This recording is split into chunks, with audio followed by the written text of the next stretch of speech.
The Beach by Alex Garland is a 1996 novel. And I come from a space, obviously, for those who don't know, probably already do know. I'm assuming you guys know who Alex Garland is. You probably know him first and foremost as a screenwriter and director as well. Pretty prolific, if I'm not mistaken.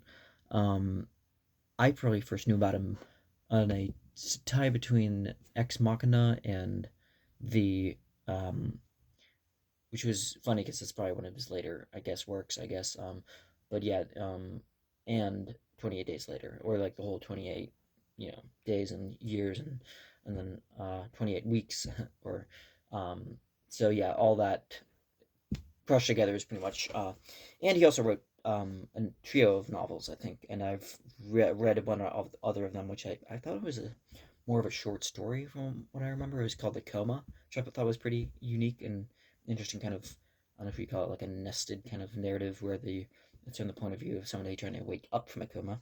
I thought that was interesting. But The Beach has a kind of a different flair. I mean, it's his debut novel. He's pretty young in his like 20s when he wrote it. So he's talking about kind of a semi post with varying degrees of realism in it. His own personal experiences backpacking and hiking through the Eurasia, not Eurasia, no, I'm sorry, not Eurasia. Um, Somewhere Malaysia, Philippines, and all these different kind of I don't know if Cayman Islands as well, but yeah, all these different kind of places near like the kind of Asiatic different islands and all these different archipelagos and all that stuff.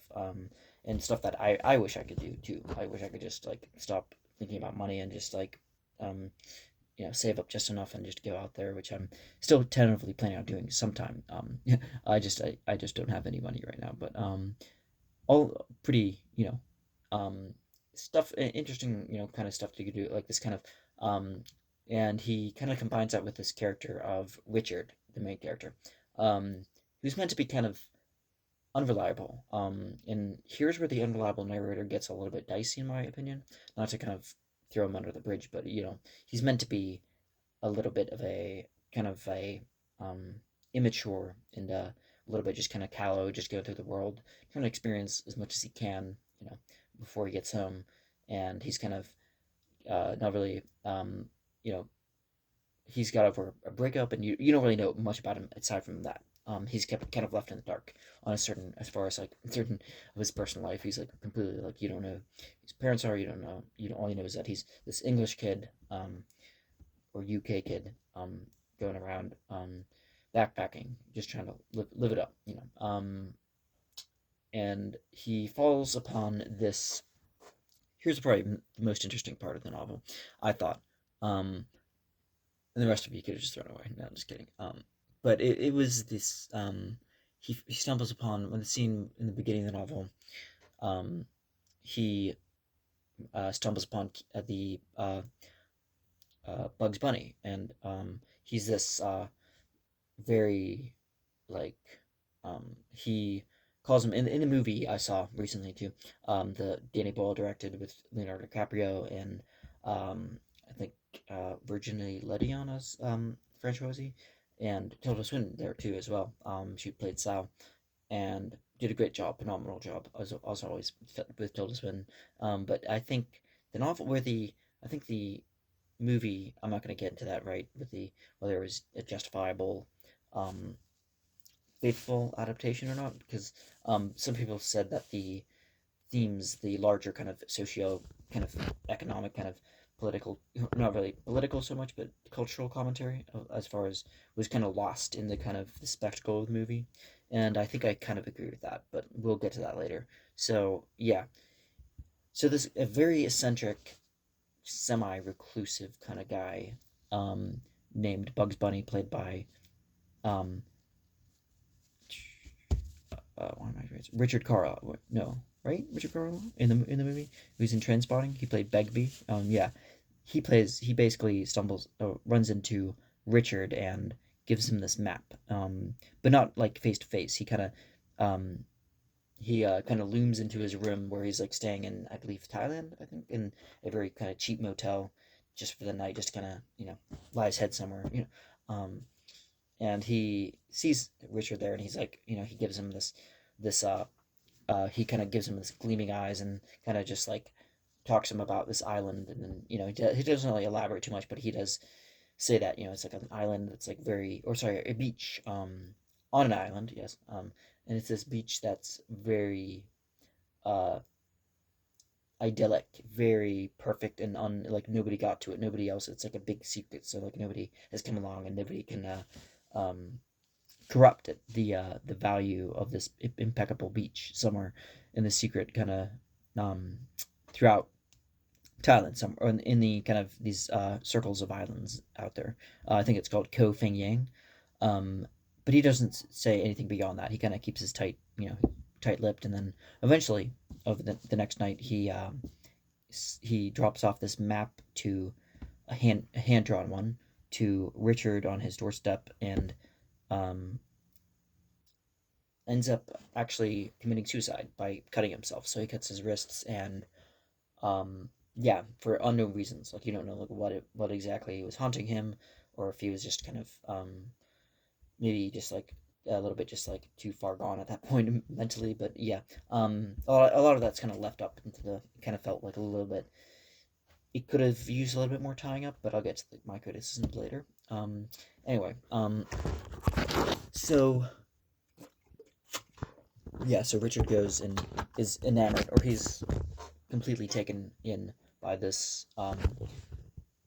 under like a spell of like this, like the very idea of like this secret beach community that harmoniously get together, and they can all visit. So he um sees this couple, a French couple, Etienne and Francoise. I think it's Francois. I think it's um she and the both of them are traveling as well, and they kind of are intrigued by the story he tells them, because he kind of feels the need to kind of like introduce himself, and tell and share this story, like share it, because I guess he feels like he can trust them, I guess, although I'm not sure why that's he feels like the need to trust them over anybody else, but so he goes along, and I don't want to just like give a kind of a dry kind of a kind of a dry analysis, or just kind of recounting the hard facts of the thing, but I just want to kind of get the gist of it. So yeah, it's been a couple months since I read it, so yeah, I'm already kind of compiling in the new books to kind of, and it's kind of, at this point it's kind of like lost in memory, this one. Let's get in there. I think I'll get there.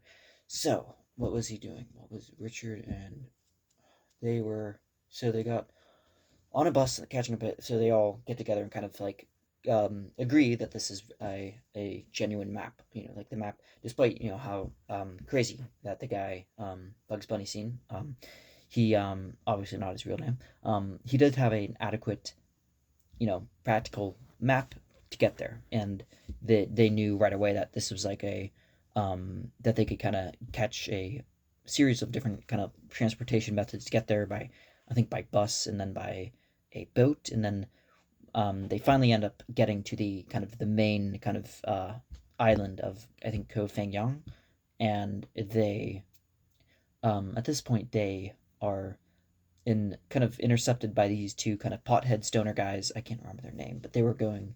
Um, maybe if I can like, I'm gonna scroll through.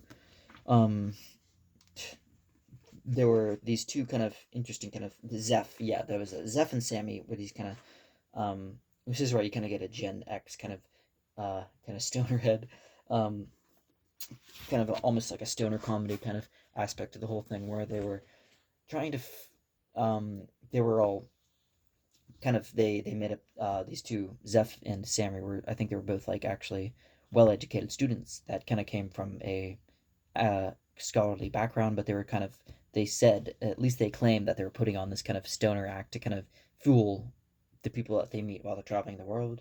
And so they both kind of go, and yeah, they show up later, this in the story, but yeah, so Richard is kind of uh hints at them with the that of the this place that on the map, the secret beach community, and he's kind of hinting at, kind of explaining in vivid detail. And I thought that description of like how he's talking about like, like the monkeys in the trees and like how it almost seems like 1,000 years old or something like that. And there's like a kind of special, almost like a religious kind of quality to it. I thought that was a really vivid description. I thought, but it almost didn't seem to be like you didn't expect Richard kind of the consistency. I guess is like the fact that it seemed like a little bit tonally um, inconsistent with the rest of his character.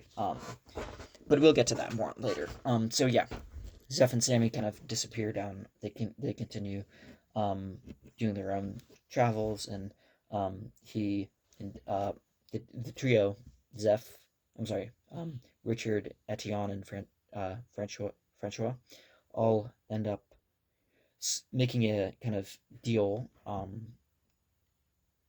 to kind of like get their luggage, what little backpacks and luggage they have, put them in like a trash bag, I think, and swim across to kind of like make. And this is kind of an athletic kind of um, feat for all three of them because they obviously you know get it's a good 2 mile like distance, I think a mile or two off, and they're all kind of um, you know in the movie they joke that it's like kilometers, but they're all trying to get there